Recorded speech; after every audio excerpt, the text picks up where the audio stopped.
Growing teaches me so much.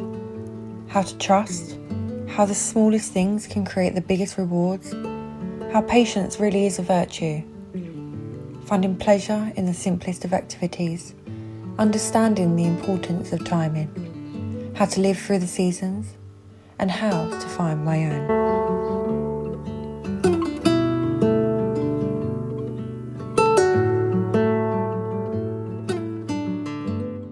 I love this time of year.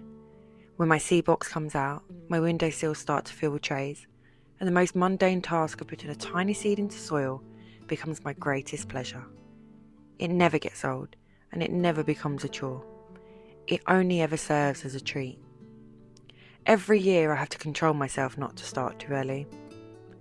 And there's a reason I enjoy growing from seed so much. After 3 years of planting, I still don't entirely understand the technicalities of it, the scientific process, if you will. Maybe I should look into it a bit more, or maybe the unknown is where the joy comes from. Just accepting it for what it is, and trusting in the process.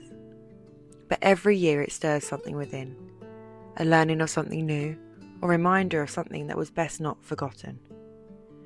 To plant something so small in what most people would class as dirt, and to only provide water and light, and, within less than a week sometimes, life is granted.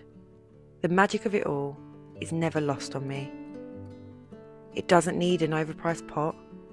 A toilet roll tube or yogurt pot will suffice. There is nothing fancy about it. Just water and light on a regular basis. Okay, yes, sometimes it doesn't work out, and some need a little longer than others. Sometimes the timing just isn't right, or the environment wasn't what it needed, or maybe it was a bad seed. But the majority of time, something will grow.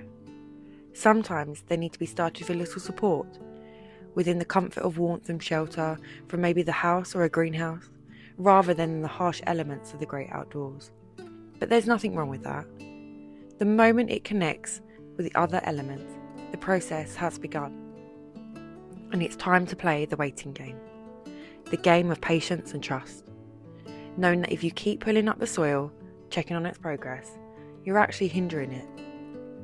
And then it happens, the moment we've been waiting for. At first you're not quite sure, but then you see it. That tiny bit of soil raised slightly higher than all the others, and the tiny speck of white against the darkness of the soil.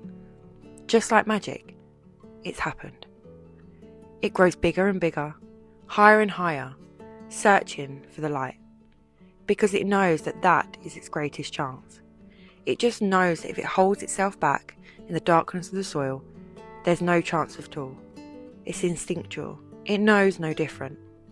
However, they can't get too comfortable. As they stand tall, continue to search and fight for the light, they can soon run out of space to grow. They must be transferred to bigger spaces. That's not to say that the starting position wasn't good or it wasn't appreciated. It's just outgrown it. The time has come to move on.